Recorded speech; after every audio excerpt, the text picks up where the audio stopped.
Hey, what's going on, everybody? We've got JT, we've got David, and we've got C-Will coming in over from the Passive Income Network. What does that read there? 67-cent gang. What's going on, everybody? Got to make sure Algorand don't fall below that. Yeah. All right. Hold the line, everybody. Hold the line. How's it going, y'all? It's going. Get your buy orders ready. We're at 71 cents, and we're going down. My buy orders are always ready. Anyone tuning in, hit us up in the chat. Let us know any questions you want, or anything you want us to discuss. Just let us know. So what's going on, guys?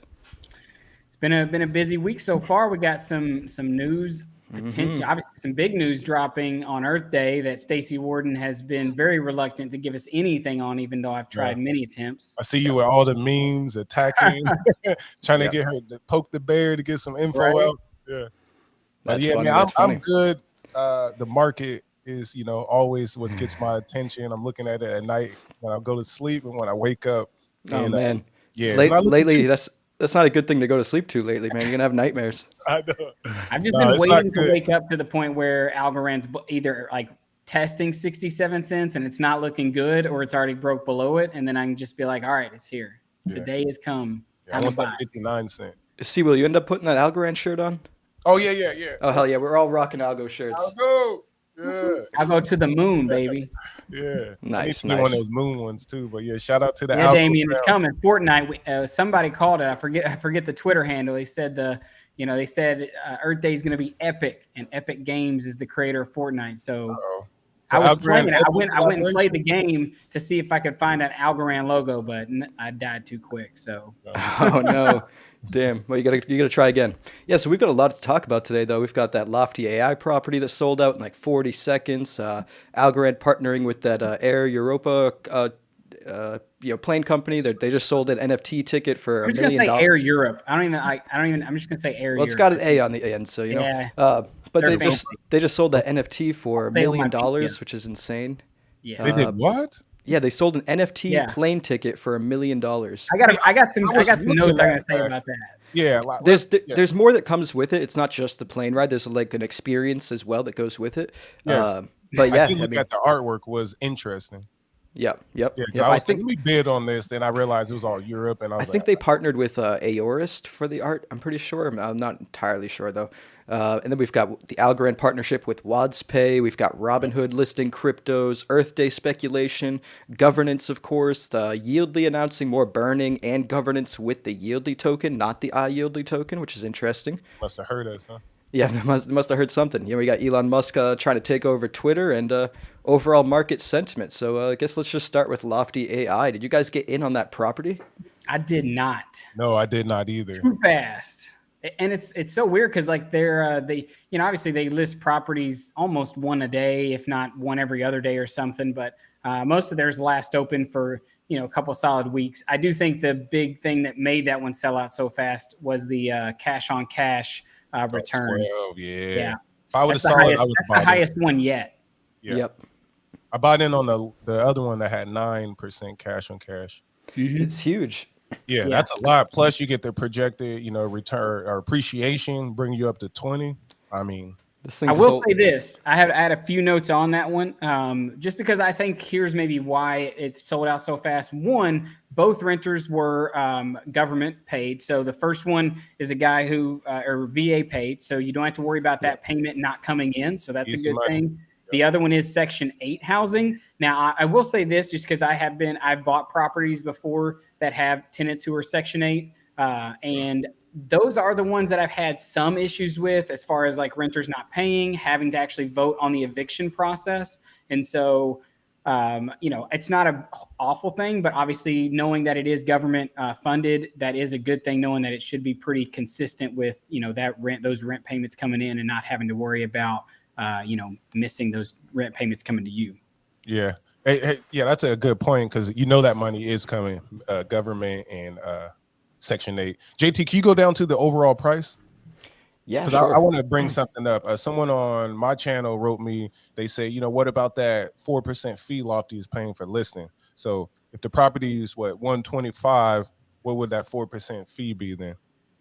Yeah, the underlying asset, it goes to, see, this is the thing that's great about Lofty. I mean, yeah, you're not paying the exact market price, but you're paying for 5,000. 5,000. Yeah, there's so much that goes into the price. So the total investment of this one was 125,000.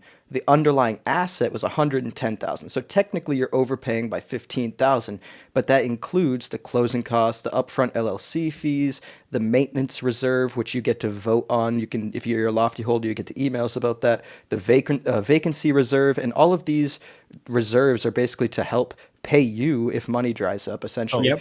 the Lofty's listing. fee that they get is that This five. is yeah, yeah. This is their cut essentially. This is where they make their money from it and can afford to continue to really do this. That's their business model.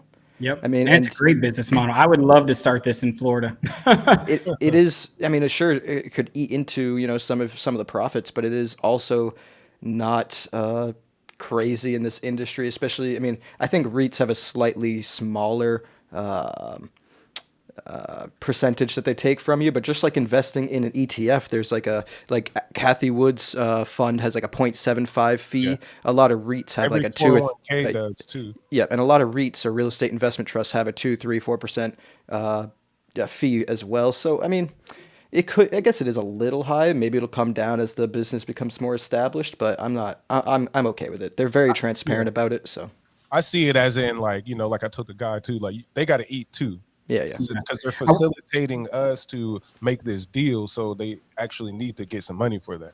Yep. I will say this as well. Obviously, one of the things I love about Lofty is the fact that the tokens you buy, the $50 you invest, that can appreciate over time as the property goes up. And this one, obviously, normally when you look at a property and you're looking to buy it, they give you a projection of the property appreciating over time. This one they did not, and they even listed on their words, they are not projecting this property will rapidly appreciate. So that is something to consider when you're investing in Lofty AI properties, is to actually like not just see it and just buy into it, but actually look and see like, is this home in a good area? Is your initial investment going to actually be able to grow long term and stuff like that? Because you may not get the 12 point something cash on cash return, but you may be investing to another one that's 9 or 10%, but is in a better area, and the actual property itself might be in a hot spot where it would grow, and actually you can make more money there too. So something to consider. Yeah, definitely agree with that. Yeah, don't just look at the percentages and just ape right in for sure. I definitely do. It is crazy that it sold out in 40 seconds. I mean, that was fast. That could really be said about all of crypto. There's yield pools with crazy percentages, and people just ape into them, just like they ape into the highest percentage house on Lofty, and it's not always the best decision in the long run. But yeah, that's some certainly solid advice. Yeah, I love aping though.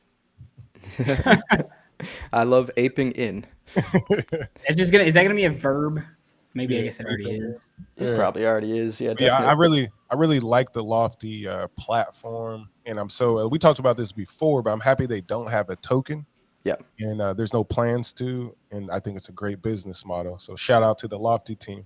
Yeah, I like it because, I mean, I know some people want the voting to be on chain, but honestly, I don't really mind. They send out those emails to token holders. You can respond to them. I just voted on something the other day or yesterday, the day before. Last night, maybe. Yeah, it's a totally fine system to me. That being said, let's move on to Algorand and Air Europe, the partnership with whatever airline industry this is. It's a huge airline industry. It's a huge airline industry. I've just never obviously been on it. I mean, Air Europa is, I mean, just on Twitter alone, they have almost 300,000 followers. It's a very huge airline in Europe. But yesterday, the world's first NFT ticket auction ended with a top bid of over 1 million USDC, which is absolutely insane. Stay tuned for the next auction and learn more about TravelX and Air Europa's NFT flight ticket series minted on the Algorand blockchain. And I know this ticket came with a lot more than just a plane ride. It was first class. It also came with a total experience as well. The artwork that came with the NFT that they could likely resell as well. I think they fly to Miami, right? From Paris to Miami? Yeah, to Madrid. So here's what I went and did a little research. It's Madrid to Miami. The average ticket, because it's a business class, the average ticket there costs $3,000. I went and looked at the dates of that one. So you could buy that ticket. Obviously, it's not going to be on the same plane, I would assume, but normal tickets cost $3,400 and something round trip from Madrid to Miami. But, obviously you can see the artist. It's Carlos Bentoncourt. I went and looked at a couple of his art, galleries and things. He's got his art in some major, studios and major places all around. And that's the actual, like that little blurb right there, the picture of it. It's a video, and the stars and everything kind of move around, and there's some music that goes to it. But I don't know. Like, I don't really get like the hype for $1 million. Like, I mean, obviously it's just really, really wealthy people who have tons and tons of money. I think it's like the Bitcoin conference. Like they're just stunting. Yeah. Here's what I want to know. I want to know what the heck that is going to be during the flight. It's like a 9-hour flight. Like, champagne, baby, champagne. Yeah, it's going to be a party bus. That's what I'm thinking. It has to be. Like, I mean, hey, much. This doesn't sound great. A unique experience. The journey begins in a business class Air Europa cabin on November 29th and continues upon landing at a private event at Miami Art Week, where the NFT ticket holders and artists will celebrate this momentous event in history together. Ooh. NFT tickets also unlock the access to a series of unique and exclusive events during Miami Art Week for its owners. Sounds like it's probably fun. Probably not $1 million worth of fun, but I 10,000, 15 maybe. You know what? One thing when I read through this though, and I saw the dates November 29th, it definitely made me think again that Decipher is going to be in Miami, because if Algorand is partnering with this and they're flying people to Miami for Art Week, I think the biggest tell sign of that is that we just found out Decipher's back in Miami. It's going to be probably around the same weekend. Miami. Yeah, Art Basel is going to be going on, so it's going to be tons of stuff going on there. Yeah, that's part of what the experience includes is some stuff at Art Basel. And I'd imagine Algorand's going to team up with them again and do something crazy on the beach again for Decipher, so I'm cool with it. Yeah. Not $1 million. I'll be there this year. I didn't get to go last time.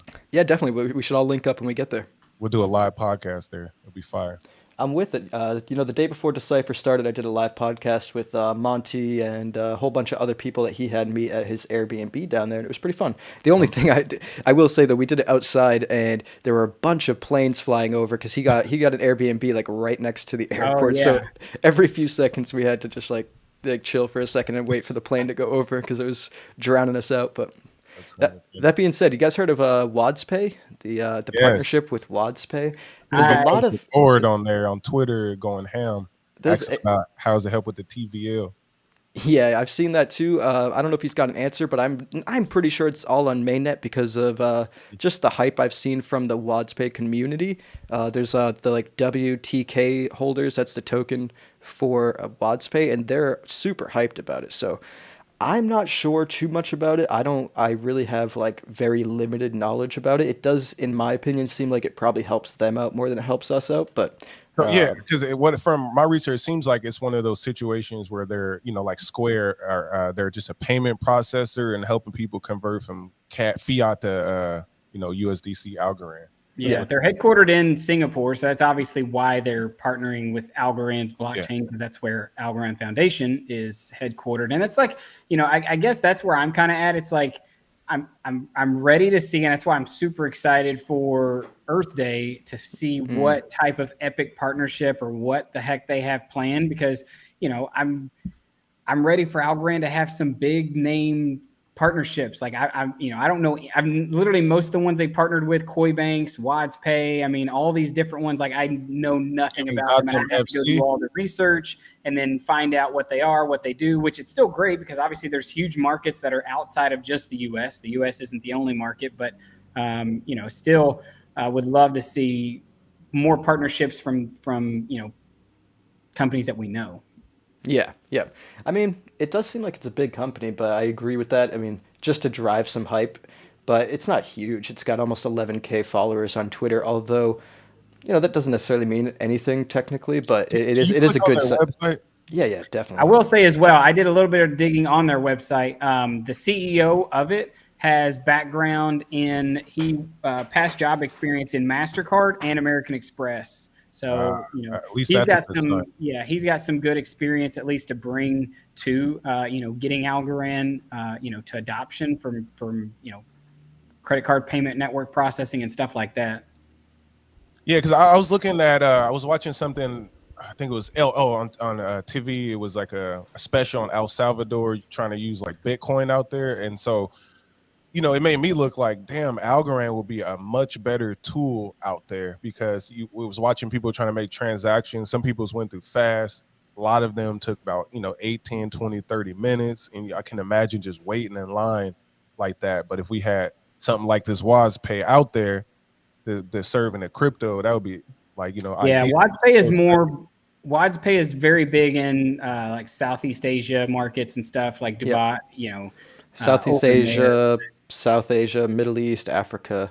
Yeah. So they're in the right markets.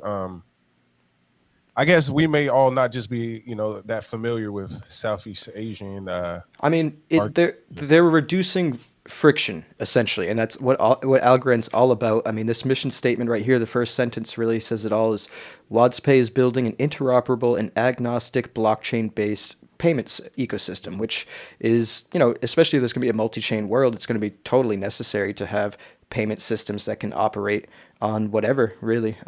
So, I mean, it's probably in the long run a good thing. I feel like it's probably a better thing for them than for Algorand, at least price action wise. But yeah, I mean, they're certainly touting this a lot. You can see on all their social medias that they even have Algorand on the front page of their website, so obviously they see it as a huge thing to partner with. That's what I'm saying. Yeah, this big picture right here, they're going all out with it. Oh, here's a video. Apparently, I don't want to watch that. 3 minutes. All right, we'll get rid of that. Yeah, I don't want to copyright. Well, I'll say this: at least Algorand right now is making moves, and then I'm kind of thinking more with an open mind right now. Maybe it is a bigger plan to not go run after all of the people we're used to in America, right? Because we want a global market with it. So maybe they're thinking in that terms of, let's get smaller people or companies and help grow together over time, rather than just finding the hot thing like Nike or somebody to partner with. For sure, and it's a global project, and I like the sustainable growth as opposed to the hype-fueled growth that just pops at the end. Yeah, I mean, I guess that's really all I have to add to that conversation. Otherwise, I agree with you. I think I had one more point, but I just feel like you faded away right there. Bitcoin's got all the big, partnerships with Square and Stripe and PayPal, and you're seeing all that. Like, I'm just interested when Algorand's going to start, making some of this. I will say this: I had one of the people here I live with, his son just got a job working for a crypto startup, and they're, I don't know if they're going to partner with him, but they're going to be something similar to like what PayPal offers. And I'm interested to, when I get to meet him, to learn more about, if they're going to integrate something like Algorand. They had it on their web page. They had like 5 crypto images listed, but there wasn't any real verbiage on like which blockchain they might be using, or if they're just going to try to facilitate multiple ones. But that's the thing I'm excited to see, is like, when's Algorand going to make that partnership with a big, well-established brand, well-established company who's in the payment processing networks on the global scale? I mean, I will say this though, I've been seeing a lot more articles about Algorand from bigger, Twitter pages or news sites and what have you, about Algoracle or Algorand in general, or even this WazPay thing. But over the last probably week or so, I've seen a lot more bigger accounts tweeting about Algorand. So the name is getting out there, which is certainly. Even BitBoy had a video like 2 months ago, maybe 2.5, where he was talking about like top 3 smart contract platforms for 2022. First one he talks about is Algorand. He even says in the, that, and I've known that he's owns, like, they say it's one of their bigger bags on smart contract platforms. Like, I feel like the big YouTubers and whatnot, they hold Algo, and I'm sure they're even some of the whales participating in governance and things like that, and possibly even on AlgoFi. They just they're not going to hype it because they're making so much money off of the other, smart contract platforms, other cryptos that are spending all their money on marketing or on, whatever it is. Like, Algorand may not be, I guess, the sexy crypto, but it is doing what I feel like even ETH set out to do with, making payments and the ability to move money and value faster and easier and cheaper and have more access. But I don't know. Well, this brings it back to, like, I was bringing up BlackRock and then the CBDCs. They made some announcements about them getting into that, and that always makes me think of Algorand. Because it makes more sense. Like, how could you process payments with Ethereum? It wouldn't make any sense. Yeah. So it's like, you got to have an Algorand or one of the ISO coins. I really do think that, especially in the United States, if the Federal Reserve comes up with a blockchain or comes up with a CBDC, they're going to create their own infrastructure for it. And I don't think they're going to launch it on any particular blockchain, to be real. I think they're going to create their own Well, centralized infrastructure in which they like China. control completely. Yeah, yeah, 100%. 100%. I do hope that that's at least years away and somebody What do convinces you them think to about just. smaller countries, though? Like, do you think a I smaller think country? it's a huge possibility. Yeah, definitely a Okay. huge possibility. Because smaller countries, depending on which one you're speaking of or which ones, as many, they don't have the same type of infrastructure that the U.S. government has, and the power of the purse that the government. You know what I mean? So No, our it's government not can that. hire the most brilliant people to build out whatever centralized infrastructure they want, where another smaller country might be like, we don't have those resources. Let's just look at what technology is the best already out there and use that instead of using money we don't have to build it. Yeah, and 100%. this Man, country you a little hate me. slower too with infrastructure. That might take 10 years, knowing how they do it. I think they're gonna have to adopt. I feel like Yeah. I don't How do know. you, what do you guys feel about Robinhood listing SHIB? Ship to the moon. I seen I the price mean, action, man. hype.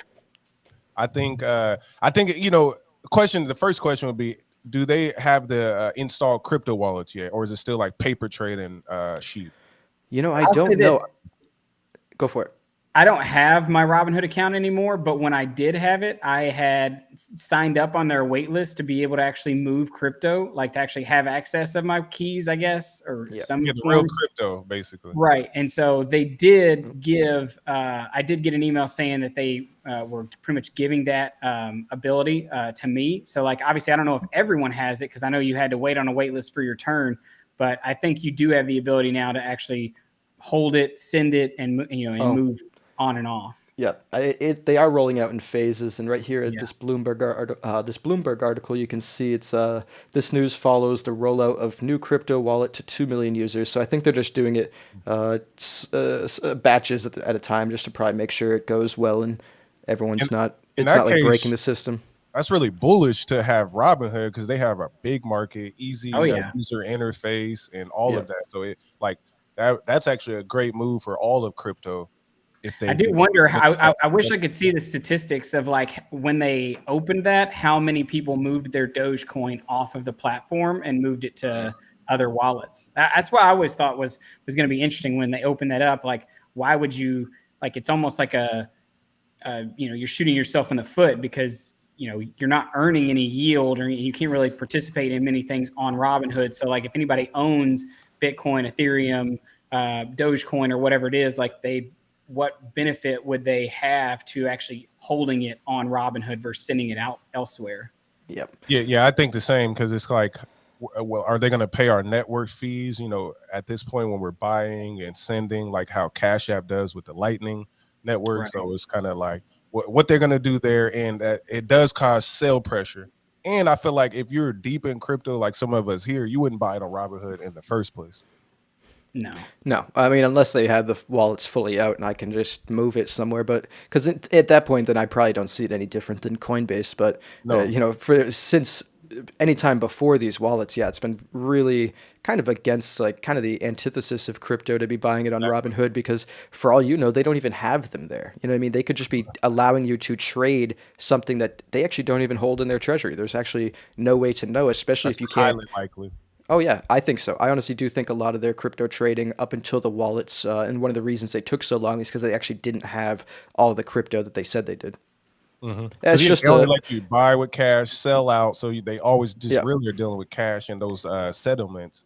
and Um, that's just speculation. So don't sue me, bro. But yeah. So how do you feel about the tokens they listed? They listed SHIB, Solana, Polygon, We're I feel like mad, and bro. Go Compound. Algo.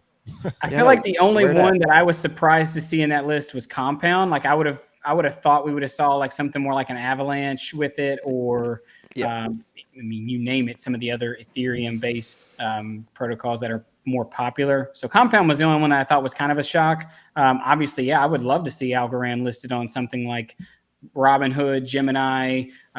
I mean, there's so many big exchanges that I'm surprised we've not seen Algo listed on yet. But How many big exchanges is it missing on? Because any of the ones I mean, I don't use all of them, but any of the ones I do use have Algorand. I know Gemini is the one that doesn't primarily, but I'm not too sure about other ones. I'm just thinking like young people. Like I know a lot of people, young people use Gemini. I know a lot of young people use Robinhood, and so like those are two really big ones. I think that you're missing out on. Obviously, yeah, you got Coinbase. I'm sure it's on Binance.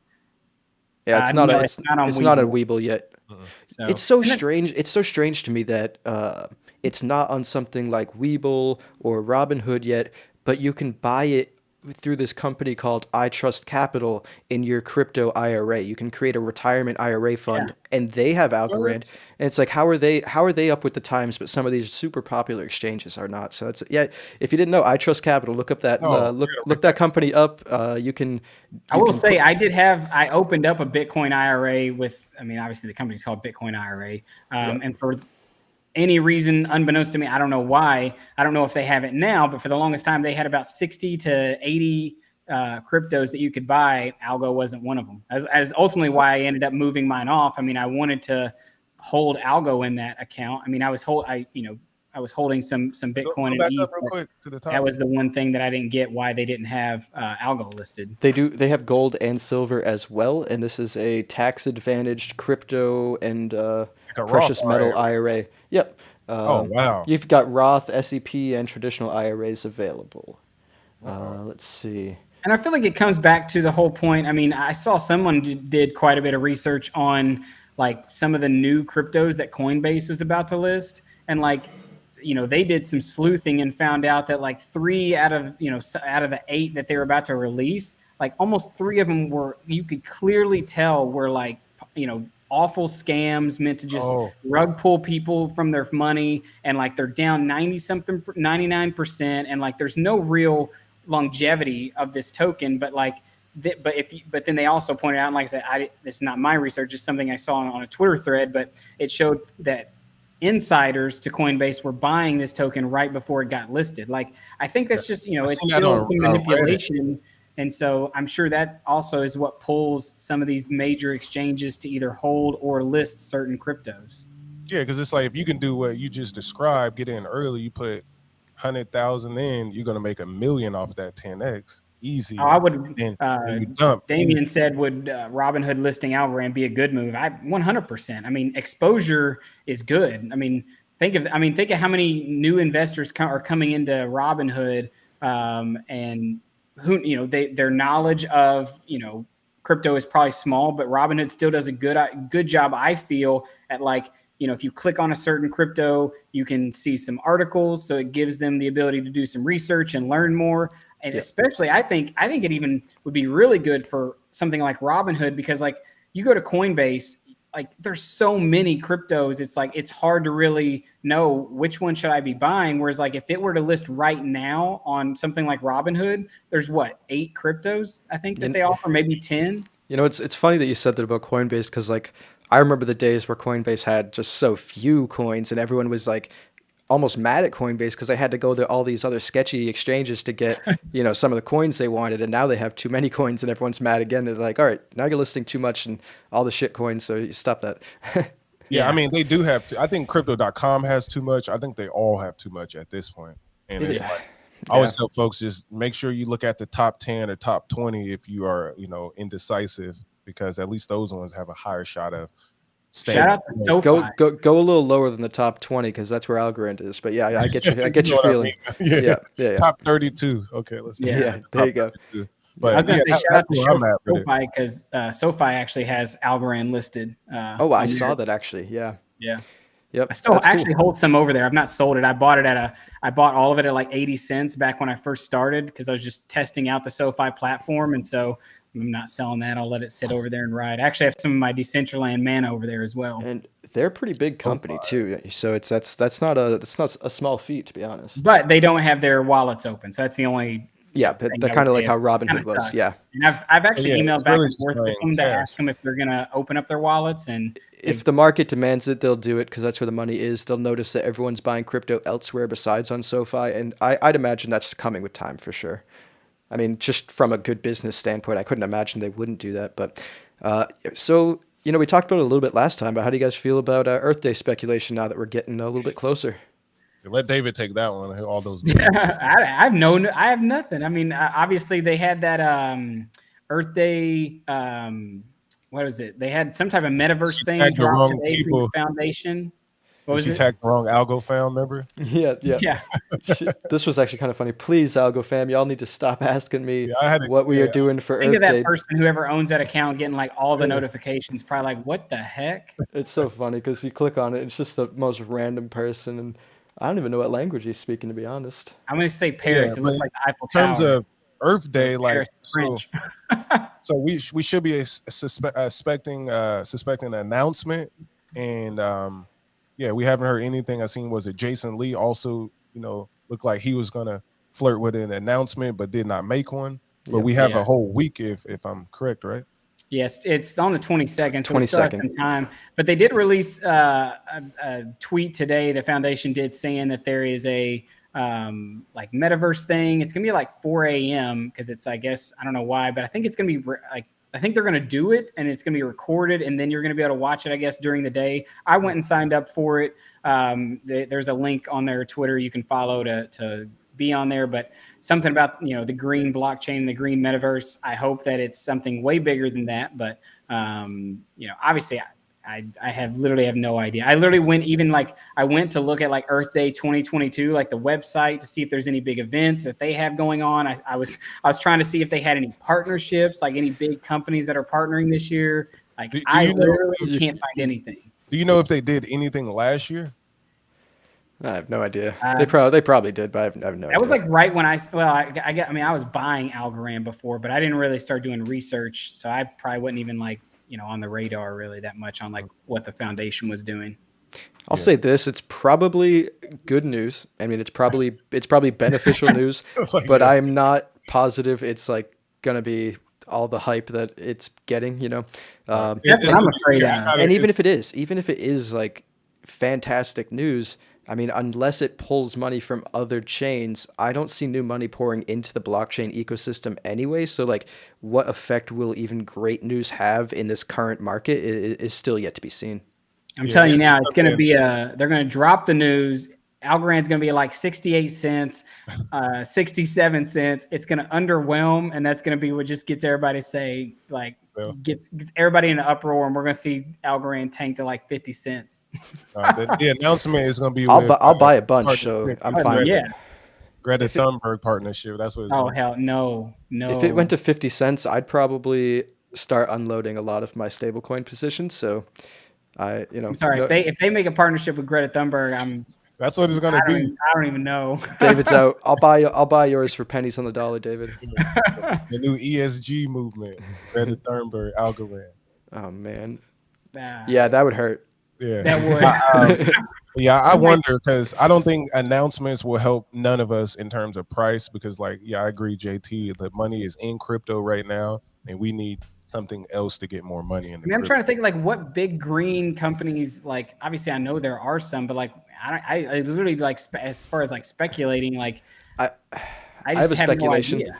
I have a speculation, which I guess could be the only reasonable speculation I can come up with, and that is the announcement of the Big Green DAO on Algorand, moving it from ETH to Algorand. And anyone that doesn't know, the Big Green DAO is the DAO that's run by Kimball Musk, Elon Musk's brother, and he recently started investing in Dequency on Algorand, so he's aware of Algorand. So, I mean, maybe he is moving that Big Green DAO over here. It's probably one of the largest DAOs out there, and he's announced publicly numerous times how he's having trouble running the DAO on Ethereum because it's just not financially practical to do so.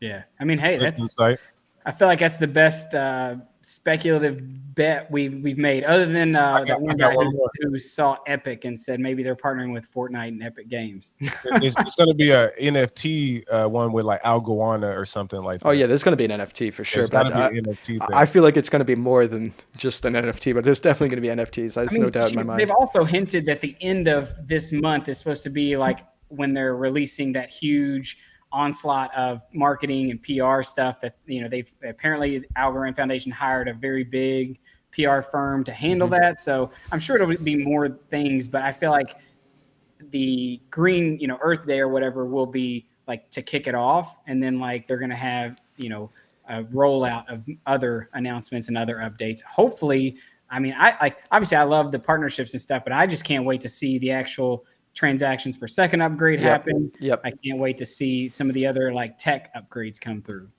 You know what No, I I want to agree. see is more compatibility of like I need to be able to send another coin from a different blockchain over to Algorand.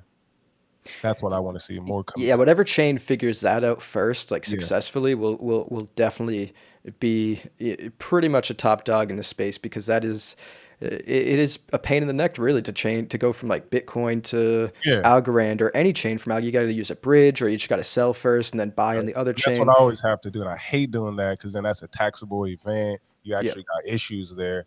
Yeah. So I need that. Yeah, I need to go from Algo to whatever chain and back and forth without ever leaving. Like how we now do is stable. We go from AlgoFi to Lofty and back and forth. I Yep. need that. Hey, I think state proofs could usher that in, but Yes. I know all of us would like it to be here now. But I have patience. I have patience. Stacy cracks me up. Excited for Earth Day. Yep. Yeah, she's funny. I mean, we'll see if it's all worth the hype, to be honest.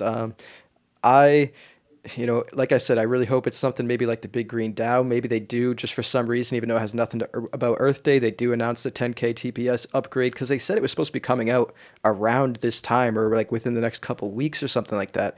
So would that put our transactions like at 2 seconds, or still be at 4, but just able to handle more transactions? I think it's supposed Finality to would still stay around 4, I think. Is it? Because I don't know if it's with I the heard same 2.5. Yeah, I don't know if it's with the same upgrade or if it would be a different upgrade, but I know they're working on shifting it down to 2.5 as well. That's going to change the whole game right there. Oh, it would. You would be pretty. I mean, I know some people are saying like we don't have that level of transactions yet anyway, so why does that upgrade matter?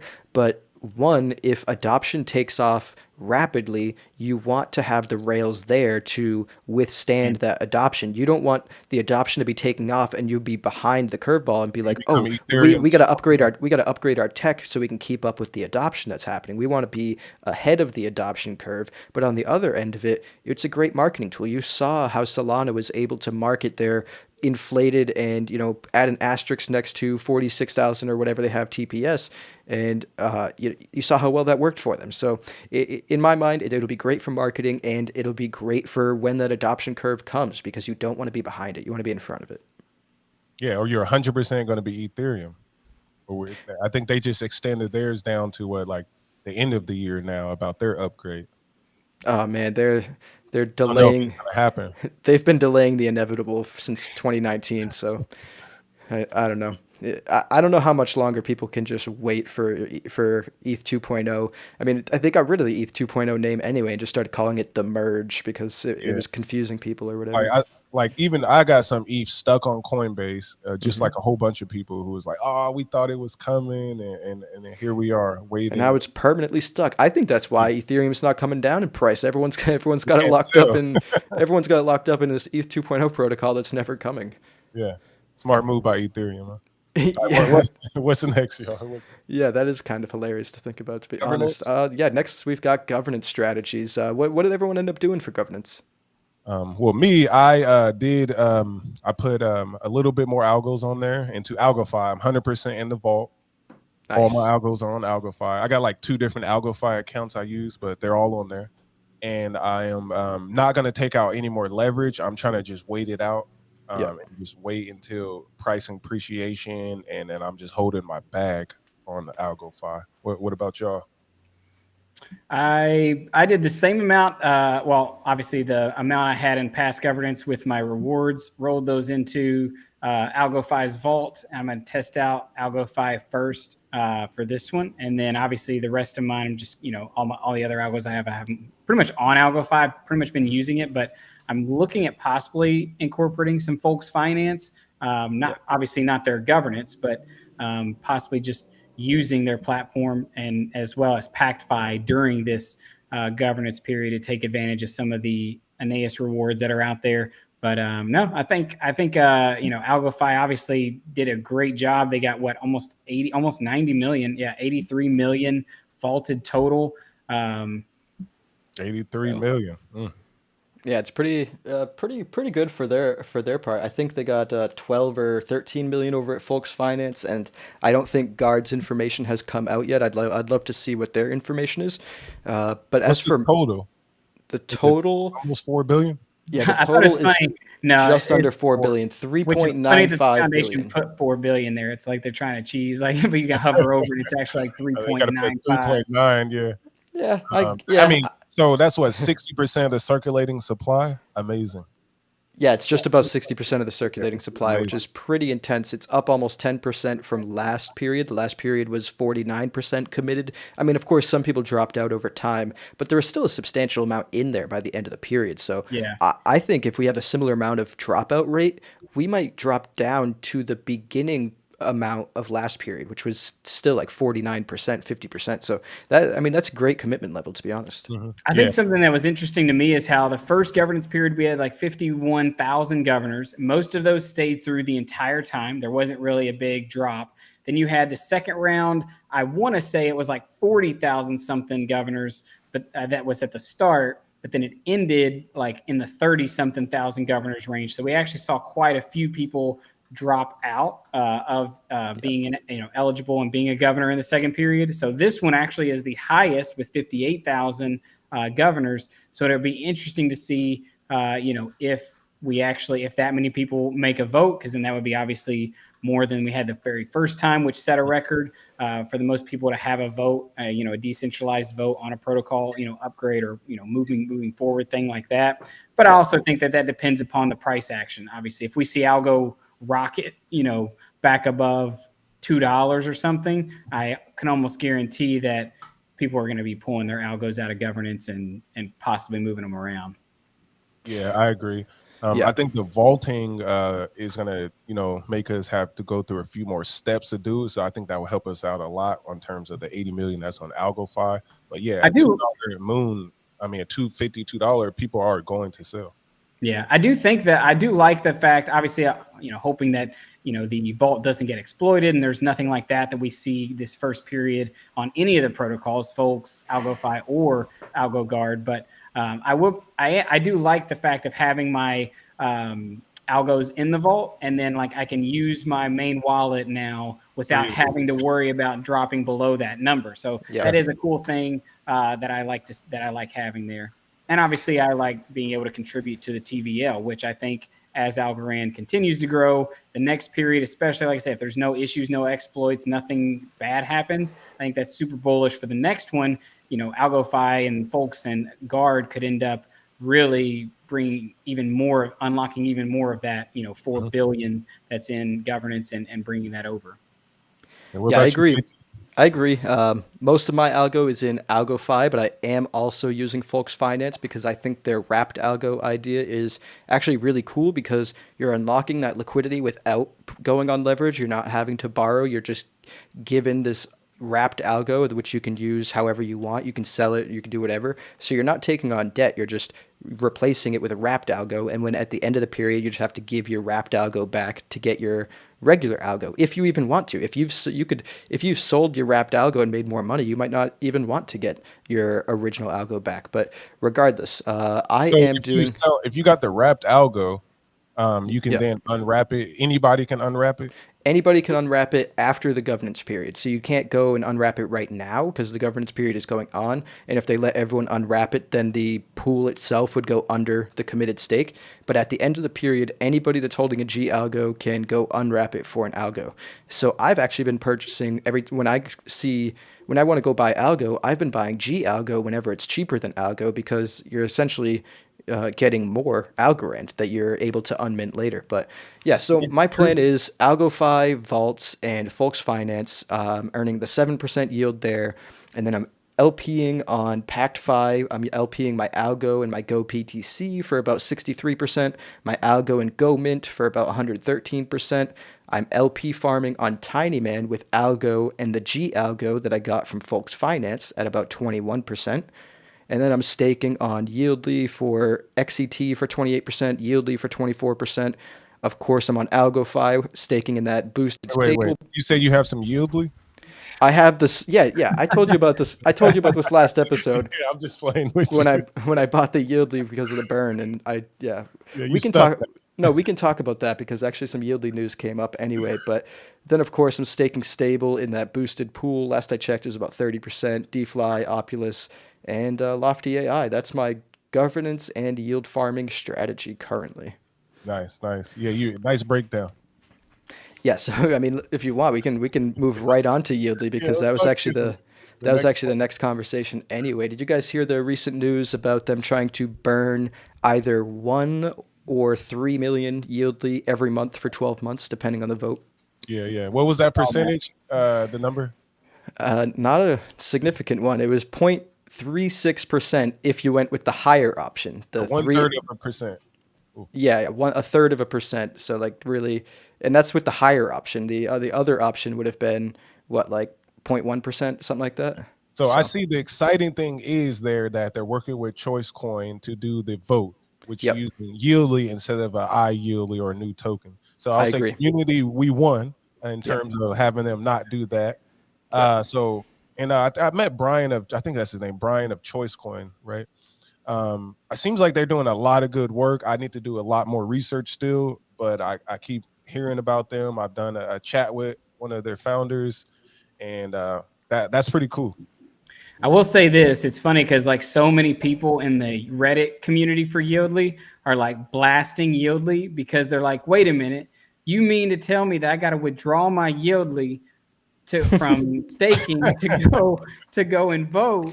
Oh, and for this proposal and stuff, and I can't keep my things." And obviously, there's moderators there and people trying to say like, "Well, y'all didn't like the idea of the iYieldly token, which they brought." So to Yep. me, it's like I just feel like the meme of like SpongeBob forgetting his name and like all the SpongeBob's running around in his head with everything's on fire and just like trying to figure something out. Like that's still, in my opinion, kind of where Yieldy's at. Like obviously they need, they're still trying to regroup from losing whatever devs they lost. Like they've not been able to get the headline to headline pull back up. Nope. They've not been able to get the other ones that they were promising for that type of distribution with the auto compounding. Obviously, that's when a lot of their issues started, was when they tried putting through that. And so, and honestly, you look at them, I mean, they don't even have, I mean, what if you go to Yieldly's platform? Literally, I think now even more of their pools, staking pools, have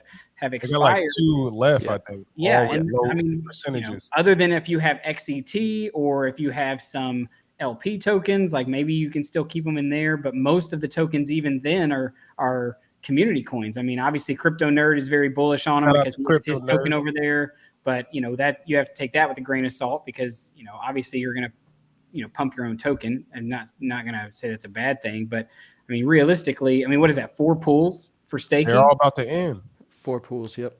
Yeah. And only 2 for liquidity pools. Yeah. And That's, 1 for I mean, distribution pools. Wow. and they like, to me, it's just like, and they keep hinting that they have something planned, but and even another bigger glaring thing was Borderless Capital saying that they deployed $20 million in funds, and they listed almost every DeFi platform except Yieldly. I mean, Yep. I feel like that's pretty big, and it sucks. Like obviously, Hey, I don't want took Yieldly that to do Polygon bad. money. They took the Polygon money. What's up with that project? Yeah, I don't know. I haven't heard really much about that project either, which is really Nothing at interesting. all.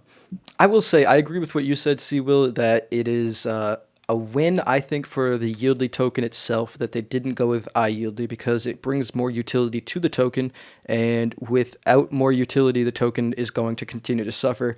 So I think adding iYieldly would have been disastrous, to be honest. And there's really no other way to do it. If you didn't want iYieldly, then the only other way to do it is to unstake your Yieldly to vote. I mean, you could put it right back in the pool when the voting is over, but I mean, you still have to use the token to vote. I will say though about their burning, it just seems like a pure hype machine that is like all theater because the option 1 is to burn 1 million Yieldly per month for the next 12 months. That's 12 million Yieldly. They just burned 10 million Yieldly the other day when they announced that burn, and Oh shit, you're right. it did nothing. And That's there's like 10 months of One day there they did. there are 10 billion Yieldly in total supply. Like this is 0.1% of the supply, which they've already done once, and now they're like, but we'll do that again over the course of the year. This is something to really consider with this burning. When they're burning, they're essentially locking it into a smart contract and throwing away the keys. But to me, I still know that Yieldly is out there, though that we can't access it. And they're also just burning their own bags, from my understanding. That's So yeah, That's pretty much what burning is yeah, throughout the ecosystem, though. Even Algorand, when they did the buybacks at the beginning, when I mean, a lot of people don't know because they're latecomers, but when Algorand launched, its token price fell dramatically from like 3 to like 20 cents, it was and like they actually 6 or something. they actually did a token buyback and they bought back millions of tokens and they actually burned millions of tokens as well. So there's like 20 or 30 million Algorand in a burn wallet somewhere that the Algorand Foundation created and don't have the keys to. Yeah, so when you're doing that, you can then go to what Coin Market Cap and all these places and be like, hey, take that off our listing. We only got 10 billion now, or whatever that number is. That's what the part that's always interesting to me. In theory, if you can prove it, I don't think they took off their burn amount. I think that 20 million still technically is in the total supply. Yeah, because in the same scenario with the 20 million tokens, when the supply is 10 billion, that's like 0.1, 0.2% of the supply. That's really nothing. Yeah. Yeah. So I'm thinking, JT definitely bought back in. So I foolishly bought back in when they announced the burning because I didn't realize it was going to be I didn't realize it was going to be theater. Yeah, it's a good move. See, and this still goes back to my, what I said. I think a couple. I just wanted to trade it. By the way, I wasn't jumping back in as like an investor. I just wanted to trade it. Yeah, it's like if they can come up with something, like they had with the no loss lottery, like when that was a really cool feature that everyone enjoyed, and it was at the time, obviously, there wasn't anything else really to compete against, so they did have the first mover advantage, but. I feel like they just need to spend this time similar to what Smilecoin did. Like you saw how Smilecoin, tried living off of hype, and then they kind of got, their token got trashed and went all the way down because they couldn't come through on their hype. And then now they've just been building. They have, way more, user functions on their app, and they're actually like trying to build their community from a small group up to bigger numbers. Like if Yieldly can do that and actually have a product on their platform that's not just staking, useless, community tokens that create downward selling pressure, then, I think there is something you could see for the long term. And they still need to work on their communication and transparency. Like no more posts that say GM, good morning, or whatever. Because some of us are at nighttime when you're writing that. Okay? Things of that nature. You got to be like, we're in a global world with crypto. Talk to everybody. Communicate more often. Like I'm telling people, talk to us once a week. We're doing it here, and we have not dropped a project yet, and we're here once a week.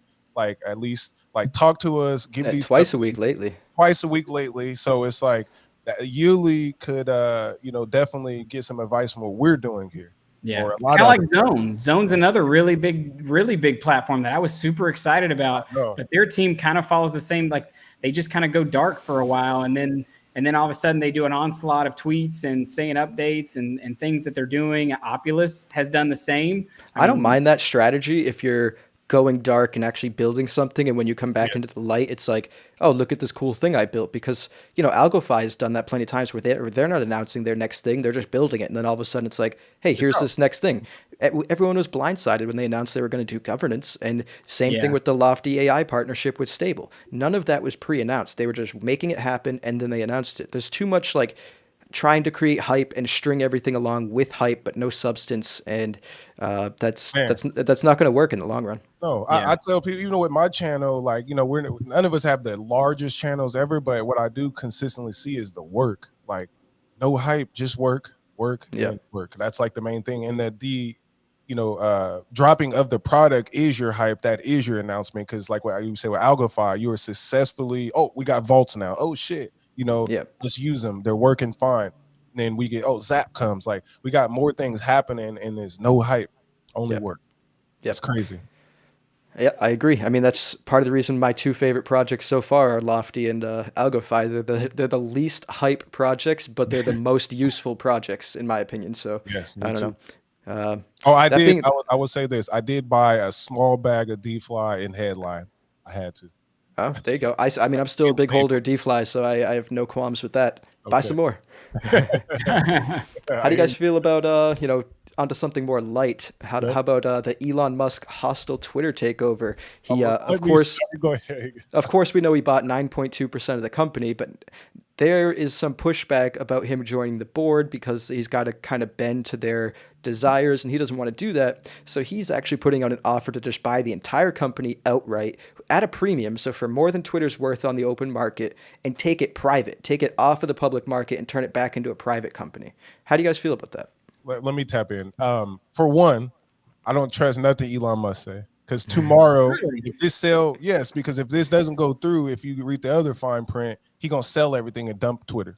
Well, that's the threat, I think. That's the threat, yeah. That's So the threat. he's You gonna buy 9.2% of the company, and then you can, especially if you don't do it at OTC, over the counter markets, you could crush the price of the company. It's like, hey, let me buy the company, or else I'm just going to destroy the price of the shares anyway. So I mean, it's an interesting leverage position. Yeah, I don't like it because what Elon Musk does is he manipulates the minds and hearts of the people that uses Twitter. So he does things like this. And he might already own the whole company by the time we hear the next announcement, right? But people will be like, oh, I told Elon is listening to it. He's not listening to the people. He's doing what he does, and then we all are reacting to it. And then he goes left, right. Like, what am I going to do? He always changes his mind. So I don't like that aspect of him. And that's not free speech no more if you take it back private. Well, I mean, it would still be if you keep it an open platform. It's just the thing is, I understand the idea of taking it back to the private market because when you're a publicly traded company, you no longer have much say over your company, and all of your public shareholders, your biggest shareholders, are the ones that have the say. Yeah. So, I mean, if you actually wanted to have a company that was less controlled by maybe certain politically inclined shareholders, I can understand the idea of taking the company private. But I do get what you're saying. He certainly is a master at manipulating markets, and there's even news that he announced that he bought those Twitter shares far after he was supposed to legally announce the purchase, just so he could continue to buy at such a low price. So, I mean, I don't trust it. I'm conflicted because I'm conflicted because I agree with the stated goals of making Twitter more open and free with speech and what have you. But I do agree with what you're saying that there's a lot of manipulation that he takes part in, at least when it comes to the market. And then from the beginning, we go, okay, this is Jack Dorsey's company. It's not Elon Musk's company. People are already forgetting, like, just because you tweet the most on Twitter between like him and Kevin Durant and Donald Trump or something. Hey, he's technically almost a bigger owner than he is a bigger owner now. So I mean, yes, agreed. Yes, right. David, what you got? Well, I mean, I don't know. Like, I guess like one, like coming from someone who just like recently started to use Twitter again. Like I literally didn't use Twitter for the longest time until I got back into crypto and actually saw that like a lot of crypto projects are actually like, they use Twitter. So, like Twitter, Facebook, Instagram, I feel like are old. And ultimately are going to die out. So like, I would say, why not use that money for something better than buying Twitter? Especially with some of the, you said, he flip-flops. He says he's going to do this and he does that. Like I was telling JT before this thing started, I swear I remember him tweeting out like 5, 6, 7 months ago about how he's going to like use some of his money and like eradicate world hunger and do all this stuff. He and was it's like, shit. And it's like, that I'm pretty sure that amount of money was way less than this money that he's saying he's going to buy. So like, I take it as I take what he tweets and stuff with a grain of salt. Like obviously, yeah, he's a manipulator, just like most eccentric billionaires are. Like when you get that much money means nothing to you. Like all they want is power and control. Like that's fame. It. He wants fame. Fame, power, control, notoriety, all those things. Like that's what they want. And so like, to me, I don't really care. I'm more excited about like, what's coming next. Like what possibly is going to replace the Twitters, the Facebooks, the Instagrams. Obviously TikTok is still really big, but I don't even use that. I know it's a cool platform and a lot of people use it, but to me, it's like, I don't know. I just don't. I know it would take too much of my time away, which obviously Twitter already does, and I don't even, probably need to be on it as much as I am out here making TikTok tweets is against Stacey Warden. But I don't know. As far as me, I don't really care what he does with his money. Like if he wants to buy Twitter and turn it into some decentralized, redo the logo to the Doge symbol and pump Doge to the moon. Like, hey, have at it. I'm more excited. Let's get the Love Chain, right? Love Chain's building on Algorand. Let's get it back and make it one of the biggest social media things out there. Oh man. Yeah, Elon is a fool because he's very entertaining though, but he's a fool. Like I will say, like, I don't know. You also see like some of the good things that they do, like just like he obviously he's a human. Like you've mentioned his brother or Kimball Musk. Like seems like a cool guy. Like you want to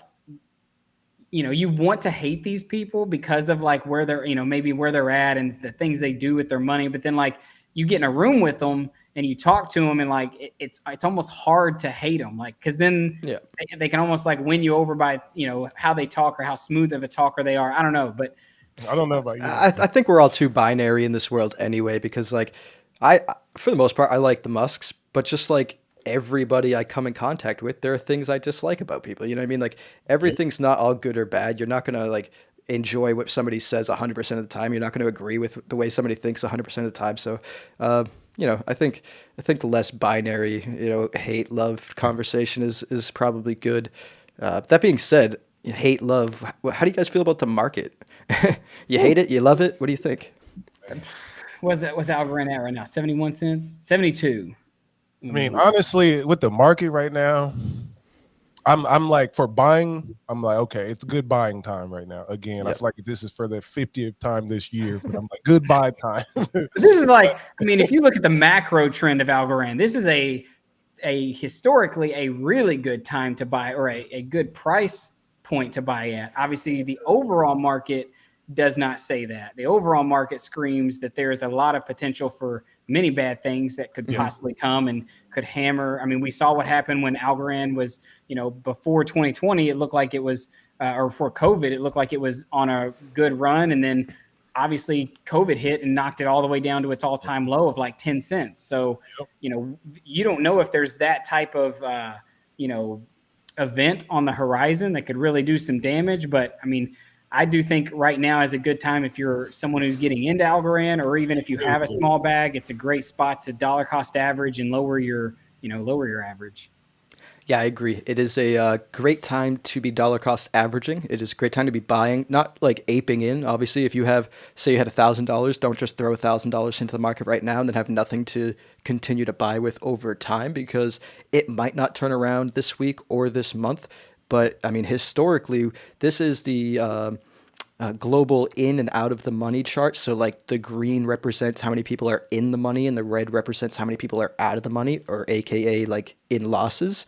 And the last two times the out of the money, the red here, has reached down to this level, we've had pretty sustained pumps. I think this one right here was like a 2.5x, and then after this one was like an 8.5x. I mean, of course, it was the following 11 to 12 months, so this turnaround might not be instant, but this is a great time to be buying. And if we have a similar 11 to 12 months like we did the last time we were in this period, could be, you'll be looking back, kicking yourself that you didn't buy more. So in my opinion, it is a great time to be buying, great time to be dollar cost averaging. Another thing you can see right here, this blue line is the volatility, this blue squiggly line. This black line is the price. And as you can see, once in this green line I put here down at the bottom, when the volatility's got this low, we've also had great run-ups the first two times, a small run-up the third time. We are back down this low right now. I think, like I said, this is just another indicator that this is a great time to be dollar cost averaging, probably rather heavy. Of course, none of this is financial advice, so don't take our word for it. Go do your own due diligence before you're aping into the market. But there are a lot of good signs for Algorand. If we toggle this back right here, Algorand is just about 10% away from its all-time high in TVL in dollar terms. When you look at it in algo terms, it's blowing through this previous all-time high by like 60, 70, 80%, which is rather incredible. If you turn on borrows, our total value locked is reaching almost 300 million, which is pretty great. And I know a lot of you on YouTube follow me on Twitter, so you probably saw my tweet about it. But if you go down over here on DeFi Llama, you can see the market cap to TVL ratio, which is now down to 17.7, which is amazing because back in January, and by the way, the closer to zero, the better. Back in Cardano's at 98. yeah, I don't understand Cardano, but back in January, Algorand, the TVL market cap to TVL ratio was about 62 or 66.